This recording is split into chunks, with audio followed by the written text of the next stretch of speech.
Assalamualaikum warahmatullahi wabarakatuh. Sampurasun, Wilujeng Sumping Kasadayana, patepangdi Serang Abdi di channel pembelajaran matematika Pak Anton.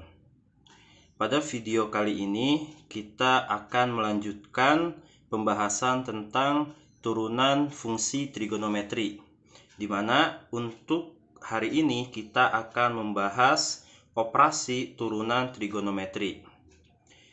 Nah, sebelum kita membahas ke operasi turunan trigonometri, di sini saya akan mengingatkan kalian tentang rumus operasi turunan yang sudah kalian dapatkan atau kalian pernah pelajari di kelas 11 di materi turunan fungsi aljabar. Jadi untuk rumus operasi turunannya itu sama saja dengan turunan fungsi aljabar, di mana di sini ada kurang lebih 3 rumus utamanya. Untuk rumus yang pertama itu berlaku untuk penjumlahan dan juga untuk pengurangan. Jadi kalau ada fx sama dengan ux ditambah vx, itu nanti hasil turunannya adalah f aksen x, tinggal kalian turunkan satu persatu. Jadi u-nya diturunkan menjadi u aksen x, ditambah v-nya juga diturunkan menjadi v aksen x. Paham ya? Nah, ini untuk yang penjumlahan dan pengurangan. Nah, berbeda kalau yang perkalian atau pembagian, di mana untuk yang perkalian dan pembagian kalian tidak bisa seperti yang cara penjumlahan. Jadi kalau untuk perkalian itu ada teoremanya. Begitupun dengan yang pembagian. Berarti ini konsepnya. Fx sama dengan misalkan u dikali v. Nanti hasil turunannya adalah u aksen dikali v ditambah u dikali v aksen. Untuk yang terakhir yaitu konsep pembagian. Jika ada u dibagi v, nanti hasil turunannya sama dengan u aksen dikali v dikurangi u dikali v aksen per v kuadrat. Berarti ini untuk yang atas ini sama dengan konsep perkalian, tapi bedanya kalau perkalian ditambah, kalau untuk pembagian itu dikurangi. Ingat-ingat ya, jangan sampai ketukar. Biasanya banyak siswa kalau dia enggak teliti suka ketukar si operasi penjumlahan atau pengurangannya ini. Ingat-ingat, perkalian ditambah, pembagian dikurangi. Bedanya kalau pembagian ditambah per v kuadrat. Paham ya? Ini untuk yang rumus operasi turunan. Nah, sekarang kita langsung saja masuk ke contoh soal dari operasi turunan trigonometri.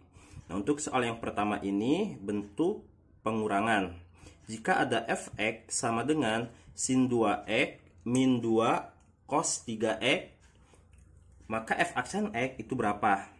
Ingat konsep operasi turunan tadi, kalau untuk pengurangan atau penjumlahan, konsepnya tinggal kalian turunkan si ini, sin 2x, kemudian turunkan juga 2 cos 3x. Berarti kan turunan dari sin 2x berapa? Turunan dari sin itu apa? Cos kan? Berarti cos sudutnya selalu ikut 2x. Nah, setelah ini turunkan juga sih sudutnya 2x, turunannya adalah 2. Kita langsung taruh di depan. Jadi sin 2x hasil turunannya 2 cos 2x. Paham ya?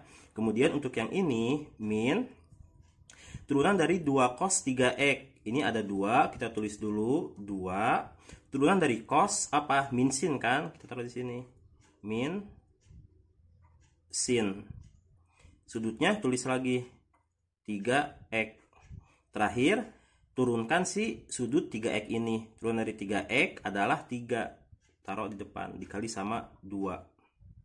Berarti nanti hasil akhirnya sama dengan 2 cos 2x. 2 kali 3, 6. Ini ada min dikali min. Jadi plus kan? Plus 6 sin 3x. Paham ya?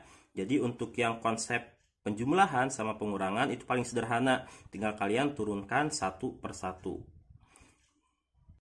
Untuk soal yang nomor 2, di sini ada fx sama dengan 2x sin 3x tambah 2. Nah, kalau kalian menemukan soal yang seperti ini masuk dalam tipe soal perkalian. Kenapa? Di sini yang membedakannya adalah ada x-nya. Jadi 2x sin 3x tambah 2, bukan 2 sin 3x tambah 2. Kalau di video-video sebelumnya yang turunan biasa itu kan nanti atau soalnya itu 2 sin 3x tambah 2. Tidak ada variabel x-nya. Nah, kalau ada variabel x-nya, misalkan 2x atau 4x sin 3x tambah 2, ini masuk ke dalam kategori perkalian. Jadi nanti kalian misalkan terlebih dahulu. Misalkan 2x ini sebagai U. Kemudian sin 3x tambah 2 sebagai V. Nah, untuk yang perkalian sebenarnya bisa kita bolak-balik nih. Bisa 2x sebagai V atau yang sin ini sebagai U. Paham ya?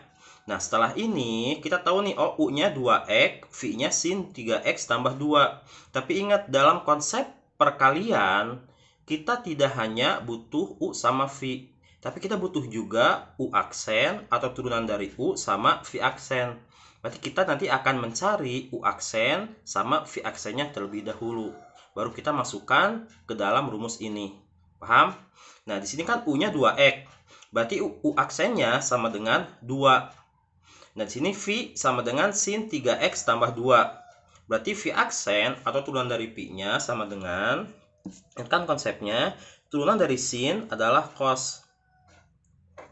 Cos, sudutnya tulis lagi. 3x tambah 2. Kemudian, turunan dari 3x tambah 2 ini, atau sudut ini diturunkan juga. 3x turunannya 3, 2 turunannya 0. Berarti turunan dari 3x tambah 2 sama dengan 3. Langsung kita taruh di depan.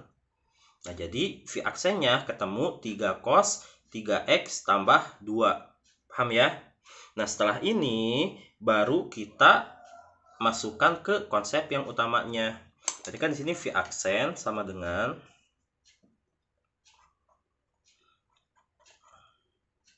tadi konsepnya U aksen dikali V. U aksennya adalah 2 kan, berarti 2 dikali V. V yang biasa, yang ini sin 3x tambah 2. Sin 3x tambah 2. Ditambah U dikali V aksen. U biasa nih sekarang. U biasanya adalah 2x. 2x dikali sama V aksen. V aksennya ini kan 3 cos 3x tambah 2. Dikali sama, atau pakai dalam kurung saja ya. Dalam kurung 3 cos 3x tambah 2. 3x tambah 2. Paham ya? Nah, setelah ini tinggal kita yang bisa dikalikan, kita kalikan. 2 sin 3x tambah 2. Ini udah tidak bisa diapa-apain lagi. Ditambah, nah ini perhatiin, 2x bisa dikali sama 3. Berarti jadi 6x cos 3x tambah 2. Paham ya? Berarti jawabannya udah cukup sampai di sini. Jadi hasil akhirnya 2 sin 3x tambah 2 ditambah 6x cos 3x tambah 2. Untuk soal yang selanjutnya, soal yang nomor 3, yaitu bentuk pembagian. Fx sama dengan cos x per 1 min sin x. Nah, jelas ya, kalau ini kita langsung selesaikan dengan konsep pembagian. Nah, lagi-lagi sebelum kita masuk ke rumus yang utamanya, pembagian yang ini, U aksen V dikurangi U V aksen per V kuadrat, kita membutuhkan U, V, U aksen, dan V aksen. Jadi intinya untuk konsep perkalian dan pembagian kita selalu membutuhkan 4 komponen. U yang biasa sama V yang biasa, kemudian U aksen dan V aksen. Jadi langkah pertama kita akan mencari dulu keempat komponen itu. Nah, kalau U sama V itu jelas sudah ada di soalnya ya. Nah, untuk yang pembagian, perhatiin ya. Kan kalau tadi perkalian ini bisa dibolak-balik. Bisa V yang di awal, kemudian U yang kedua, atau U yang di awal, V yang kedua. Nah, untuk yang pembagian, mendingan saran dari saya jangan dibolak-balik rumusnya.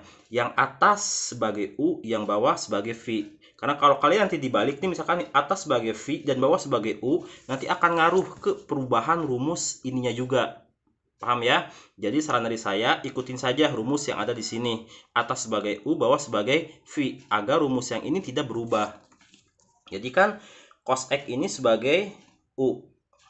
Kemudian 1 min sin X yang bawah sebagai V. Nah, kita udah menemukan U sama V-nya. Kemudian kita butuh juga U aksen atau turunan dari U sama V aksennya atau turunan dari V. Untuk U aksen, cos X turunannya apa? Min sin X kan? Min sin X. Nah, untuk yang V aksen, ini kan V-nya 1 min sin X. Berarti turunan dari V adalah, turunan dari 1 berapa? 0 kan? Habis. Kemudian turunan dari min sin X. Turunan dari sin adalah cos X. Tinggal dikasih min. Jadi V aksennya ketemu min cos X.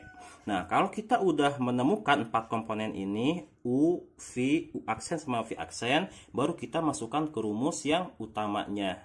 Jadi langkah pertama, kalian harus menemukan 4 komponen ini terlebih dahulu. Paham ya? Nah, berarti kan rumus utamanya sama dengan, tadi kan rumusnya itu U aksen V dikurangi U V aksen per V kuadrat. Nah, berarti kan ini sama dengan U aksennya berapa nih? Min sin X. Min sin X. Dikali sama V yang biasa. V yang biasanya 1 min sin X. Dikali atau ke dalam kurung 1 min sin X. Nah, paham ya? Kemudian dikurangi U yang biasa. U yang biasa sekarang cos X. Cos X. Kemudian dikali dalam kurung V aksen. V aksennya adalah min cos X. Min cos X. Per V dikuadratin. V yang biasa ya, bukan V aksen. V yang biasa kan 1 min sin X. Berarti dalam kurung 1 min sin X dikuadratin. Ingat ya, selalu pakai yang dalam kurung bawah ini. Nah, baru setelah ini kita jabarkan dulu nih yang atas ini. Min sin X dikali 1 min sin X dikali min sin X. Berarti kan ini min sin X dikali 1 min sin X. Kemudian min sin X dikali min sin X menjadi plus sin kuadrat X. Paham ya? Nah, untuk yang ini min cos X dikali min cos X. Min kali min jadi plus kan? Jadi plus cos X dikali cos X jadi cos kuadrat X per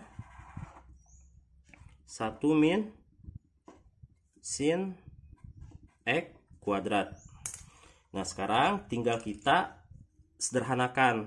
Perhatiin, untuk yang konsep pembagian, nanti kalian harus benar-benar diselesaikan sampai dengan bentuk yang paling sederhana. Nah, perhatiin, di sini ada sin kuadrat X tambah cos kuadrat X. Nah, ini kan sama aja dengan konsep apa yang kemarin? Identitas trigonometri kan? Sin kuadrat X tambah cos kuadrat X itu sama dengan 1. Nih. Ini identitas trigonometri.